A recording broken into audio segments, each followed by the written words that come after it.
filha ou um filho da manhã. Na verdade, eram dois grupos humanos que, saídos do continente africano, na tentativa de sobrevivência, conseguiram chegar ao continente asiático. Ali, mais tarde, por condições também climáticas adversas, um grupo sairia do sul da Ásia e ganharia as ilhas da Oceania. Mais tarde ainda, um outro grupo, ou quiçá, 3 grupos diferentes saíram, atravessaram o Estreito de Bering, ou atravessaram de ilha em ilha e, cruzando a região do Pacífico, chegaram ao continente americano. Aquele outro grupo que dirigiu-se para o norte do Oriente Médio avançou e chegou até o continente europeu.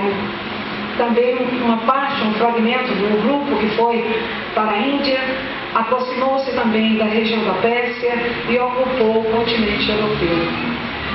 E 8.000 anos, para não nos alongarmos nessa longa caminhada do homem, no seu processo de co-criador, na sua intervenção neste mundo que nós recebemos de herança, nós vamos ver surgir a domesticação das plantas e dos animais. Como nós estamos no mundo ocidental, a perspectiva que nós temos é da história construída a partir do mundo ocidental. Portanto, ali na crescente fértil da Mesopotâmia, entre os rios Tigre e Eufrates, provavelmente as mulheres, e nós não temos como não deixar de fazer esse registro, porque é uma questão histórica, a mulher que tem uma curiosidade especial, uma sagacidade, uma perspicácia mais aguçada, que me perdoe os companheiros do sexo masculino, provavelmente foram as responsáveis por essa extraordinária descoberta.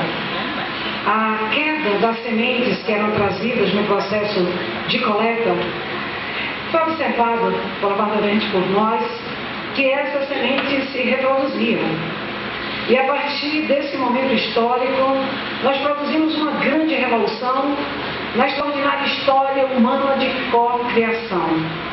Então, a partir dali, nós vimos que era possível domesticar as plantas. Era possível plantar e colher. E a partir de então, com o suor do nosso rosto, nós passamos a produzir o que tínhamos necessidade para o nosso consumo. Deixamos de ser coletores e nômades e passamos a ser sedentários e colhedores. Mais tarde, domesticamos os animais. E continuamos nessa extraordinária trajetória da construção das civilizações agrárias até chegarmos aos dias que correm, quando construímos o que nós convencionamos chamar de civilização técnico-científica.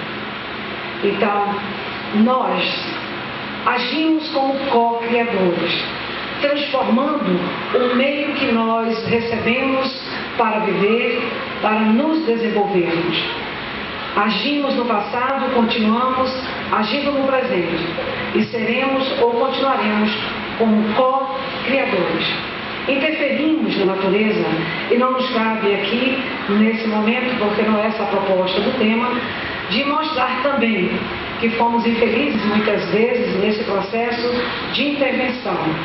É bem verdade que cometemos equívocos, criamos muitas necessidades artificiais e vivemos hoje um dilema terrível de um desequilíbrio que, por certo, somos desafiados a enfrentarmos e encontrarmos como co-criadores alternativas para que o nosso planeta se conserve em equilíbrio.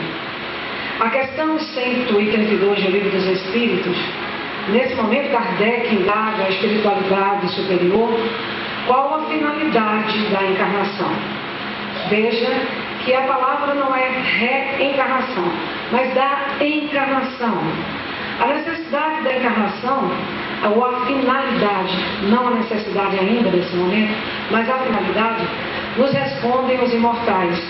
É exatamente para aprendermos, para evoluirmos, para progredirmos. Essa é a primeira parte da resposta dada pelos Espíritos à questão 132.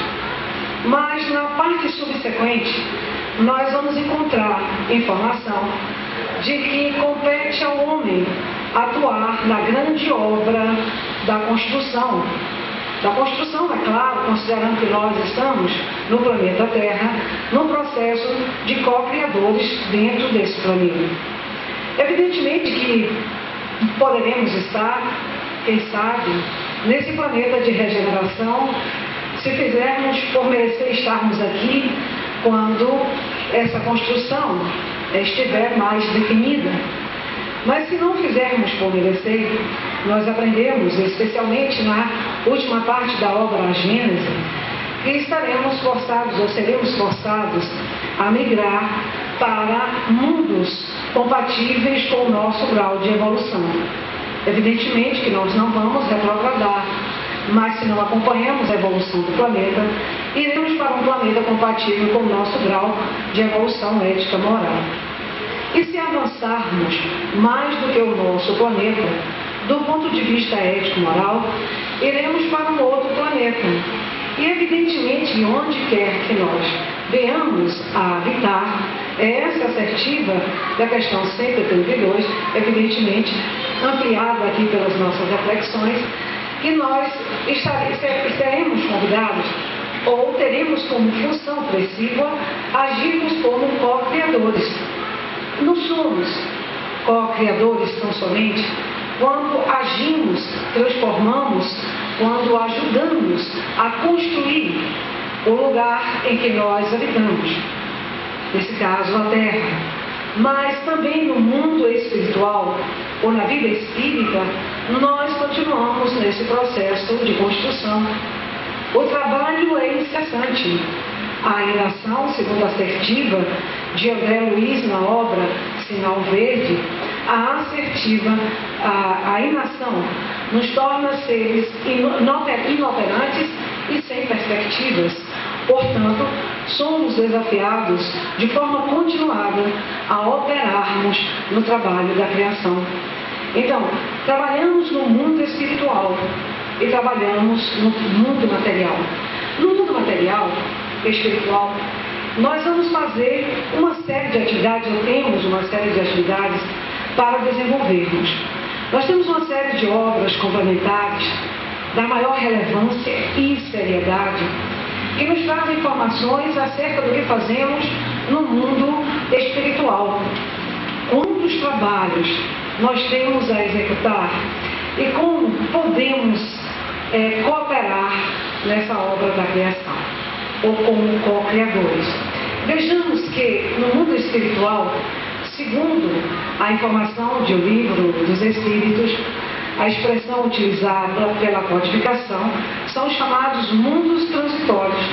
Então, quando deixamos o corpo físico e estamos no mundo espiritual, estamos habitando, palavras dos imortais, no mundo transitório, ou na erraticidade, nos recompondo, planejando um retorno à Terra e refazendo as nossas energias, ou, quiçá, trabalhando em benefício daqueles que aqui ficaram, trabalhando como mentores, como elementos da família espiritual daqueles que aqui ficaram no planeta. André Luiz, o repórter do além, identifica esse mundo espiritual como colônias espirituais. Então são várias denominações, mas que nos remetem à mesma realidade. Quando desencarnamos, retornamos para a vida espiritual ou a vida espírita. E esse mundo que aqui está, segundo a assertiva dos Espíritos, é um pálido reflexo da realidade do mundo espiritual.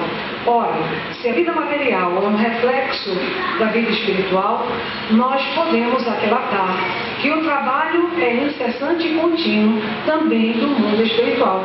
Então, se equivocam aqueles que imaginam que a morte significará um processo de repouso ou de descanso. Evidentemente que teremos que repor as energias e nos restabelecermos a depender da situação em que nós vamos estar no outro lado da vida. Mas, de imediato, aqueles que são mais esclarecidos assumem uma tarefa, porque é assim, a criação divina incessante torna o trabalho dos espíritos também incessante. Então, nós trabalhamos lá. Eu, por exemplo, já estabeleci em que quero trabalhar. Talvez sou isso com uma arrogância ou pretensão, mas não custa nada ficar fazendo planejamento do que eu quero fazer do outro lado da vida. Por certo, tivemos todos nós a possibilidade de planejarmos a nossa existência, de fazermos escolhas, participarmos do processo de planejamento da nossa encarnação. E se eu raciocinei que eu fui capaz de trabalhar no processo reencarnatório, não me custa nada imaginar o que eu quero fazer quando voltar. É evidente que esses planos poderão ser alterados em função da lembrança que eu vou ter das minhas vidas pregressas.